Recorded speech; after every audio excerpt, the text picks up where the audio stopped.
The Hawks get the job done and give every single one of their fans a heart attack. Now they move on to Adelaide in the semi-final next week. Let's get into it. G'day guys, ET back with another video, and how good was that? That is a real game of finals footy, competitive the whole way through, essentially 50-50, completely even the whole way through. I think the Hawks just made the most of their opportunities, a little bit better than the Giants.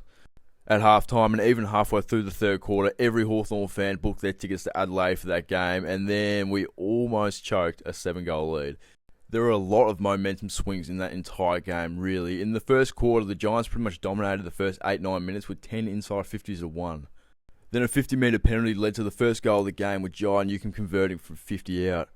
Then the Hawks go on to kick 6 more goals in the last 10 minutes of that first quarter, including 4 in 5 minutes to the Giants' 3, and the Hawks have their best quarter of the season by far with 7 goals. In the second, Newcombe and Barras were definitely the standouts. Newcombe had 16 and 6 clearances halfway through the second quarter, and Barras had 5 touches and 3 marks just in the second quarter, including a few spoils and a hustle back to save a goal on the goal line. At one point in the third quarter, Hawthorn had a 7-goal lead with 8.5 minutes remaining. Josh Weddle in his first game back was quiet throughout most of the game, but had 10 touches halfway through the third quarter and looked absolutely elite in that time. Jack Ginnivan kicked back-to-back goals in the third quarter and looked like an absolute superstar in this game, which broke the lead out to 7 goals, and then the Giants decided to kick 6 goals to 0 in the back half of that third quarter and completely dominated us, bringing it back to a 1-goal game at three-quarter time. The last quarter had every AFL fan around the country on the edge of their seats. Sam Butler, who was quiet for most of the game with only 7 touches, came in clutch with a massive tackle holding the ball, went back and converted on the set shot to put Hawthorn up. And in the last, a bunch of Hawks stepped up and had a massive impact. Scrimshaw, 5 touches and 4 marks, including 2 clutch marks in the last 5 minutes that potentially saved the game. Dylan Moore was unsighted for the first 3 quarters, but had 9 touches in the last and came in clutch when it mattered. Blake Hardwick, who played a perfect game on Toby Green, had 8 touches in the last quarter and played a massive role in ensuring the win. And the Charles Royce, who did almost nothing for the first 3 quarters, kicked 2 goals in the last, one from a snap, then applied pressure on the All-Australian key defender in Sam Taylor, ran him down, won the ball back and snapped on the right foot to seal the game. It really was a complete all-round performance for the Hawks. I think every player contributed or at least had a significant impact playing their role.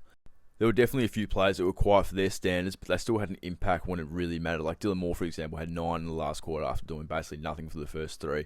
Stuff like that, just a little 1%ers to get you over the line, especially in these finals games.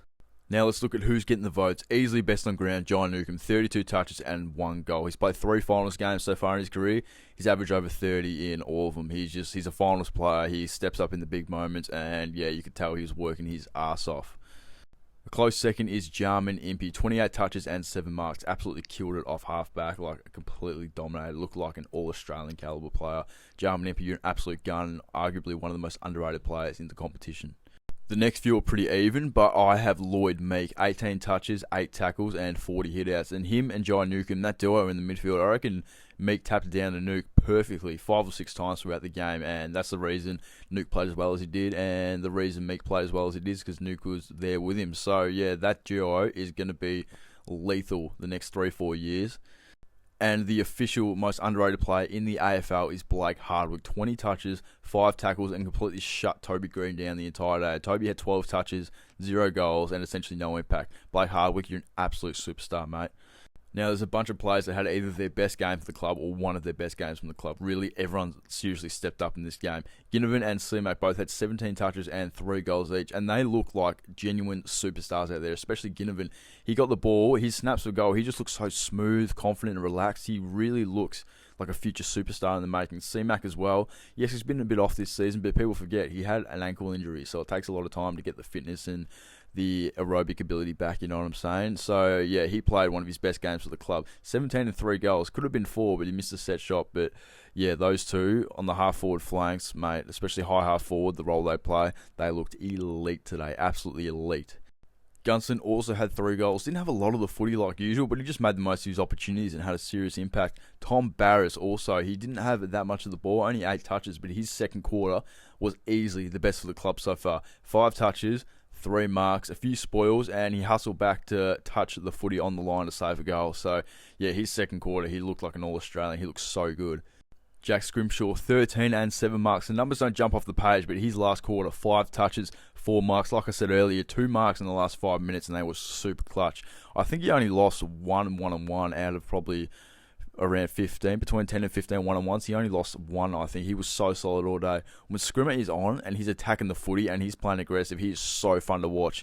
Like Hardwick, he is so underrated. When he's at his best, he's an elite player. He's so good. He was great today.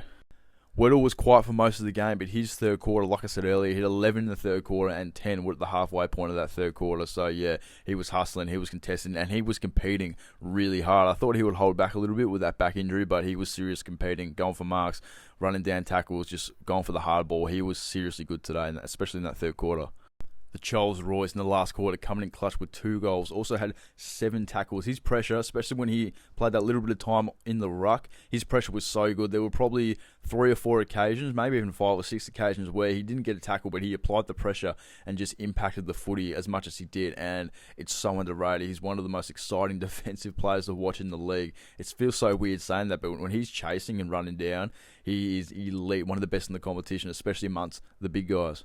Now, looking at this Adelaide game next week, the big thing we have to focus on, the really big thing, now we know our biggest weakness, and that is the midfield, which you already knew, obviously, but what I'm referring to is the Giants obviously kicked 6 goals straight in the back half of that third quarter, and remember the Adelaide game during the season, not too long ago, they kicked, I think, 5 or 6 goals to nothing in that second quarter.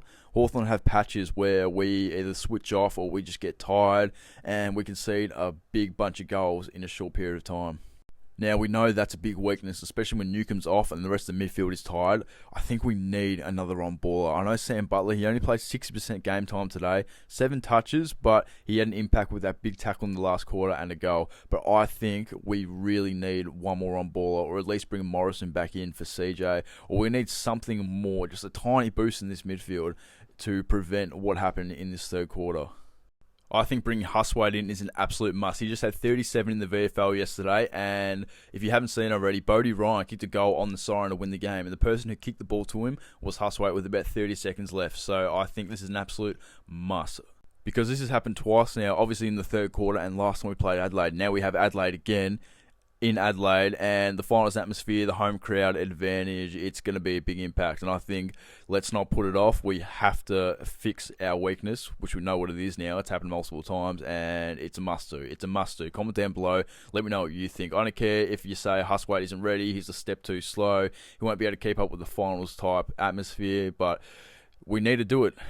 Now, this game against Adelaide next week is absolutely winnable. Remember, we only went down by 2 goals last time we played them, and we missed about 4 shots in the last sort of 6 or 7 minutes, and we arguably choked the game. So I think with Weddle being in, Rankin being out, and Hawthorn are sort of way more in form now, I think we could definitely take this game. But comment down below, let me know what you think.